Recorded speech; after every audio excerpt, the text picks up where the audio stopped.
Hey, what's up, everyone? Jonathan Allen here at Floodwater Studios. You know, when you're first getting into recording, there's lots of questions that you have, and, I still have questions today, so don't worry. Questions are normal. Let's hop into some answers, though. One of the biggest questions is, do you need a microphone preamp to record? Now, the short answer for that is yes. You do need a microphone preamp.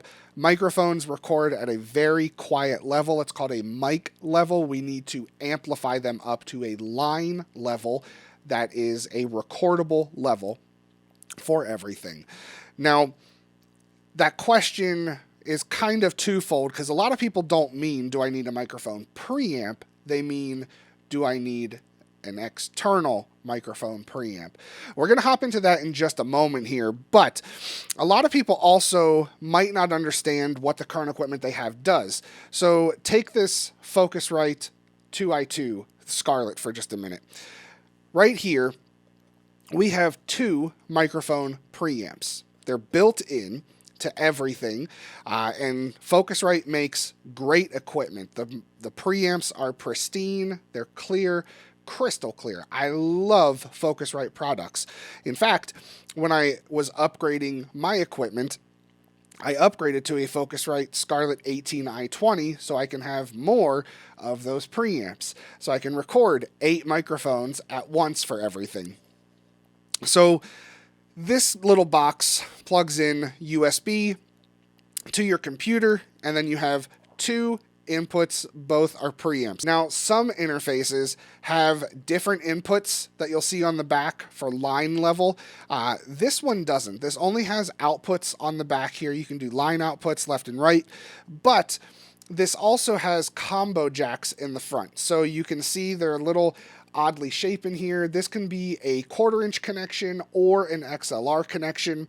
And the nice thing with these is there's a toggle switch right here for mic level or line level for the inputs that you have for everything. Now, what I do is use this to run my external preamps, because I do have some external preamps. And the external preamps that I have these Art Studio V3s. Now, these aren't the most high-end product, but they sound great, and they definitely have their place. I don't use them on absolutely everything, and I'll even say internal, built-in stock preamps, you're going to get great music out of these. If you listen to my album I put out in October, Wishful Forgetting, I didn't use an external preamp at all on any of those tracks, and I used my 18i20 for everything. So the internal preamps that you get for your interfaces, now some interfaces, they may have better preamps than others, but you're still going to get great music. This being said, if you do go down the path that you'd like to get an external preamp, you have an external preamp, you have an audio interface, how do you hook them together? Let's talk about that real quick. So on these, we have two sections up top here. So we have inputs and we have outputs. Now on the input and output both, we have a 1/4-inch or XLR connection for both of these. So what I do to hook them up to my Scarlett is I output them 1/4-inch, so it's a balanced signal, and I send that into the preamp on my Focusrite.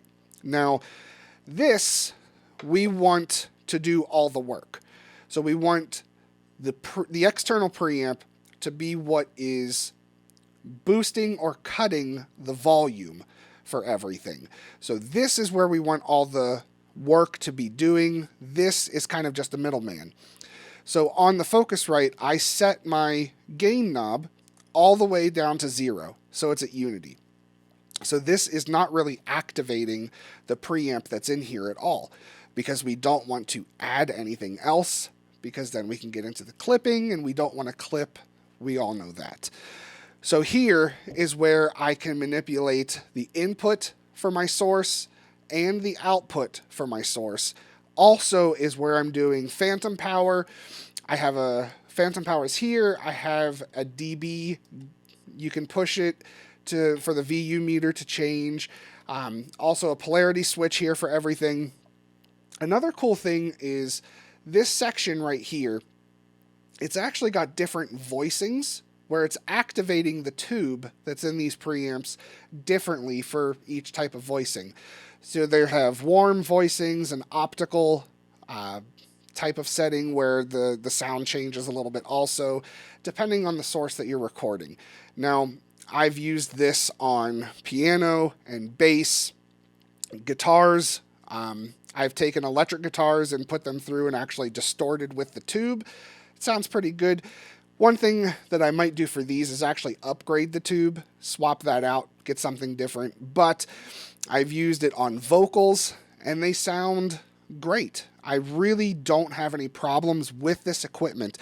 But I want to challenge you to take a look at what you have in your home studio and use what you have in your home studio. If you only have stock preamps, use them. They're going to sound great. You're going to get good music with it. Don't sleep on that. You've heard me say this about stock plugins. Don't sleep on stock plugins. They're going to give you great results. Don't sleep on stock preamps because you're going to get great results with those too. But let me know what you guys think down in the comments section below. In fact, while you're there, go ahead and like and subscribe. Also, if you're looking to start your home studio journey, or even upgrade some of the things that you have. If you've gotten to the place where you've put out a lot of music, you've recorded a lot of music, and you're looking for that next piece of gear to inspire you for your next project, I have a link down in the description here that I've put together. It's a home studio equipment guide, completely free for you. Go ahead and click that. You'll get that download. Now, in that PDF, there are clickable links on all the products that I personally recommend. You will see a disclaimer in there. They are Amazon affiliate links. It will not cost you anything extra if you purchase something. It just helps out Floodwater just a little bit. So I appreciate you guys. I hope you have a wonderful day. We'll catch you on the next one. And hey, go record something. See ya.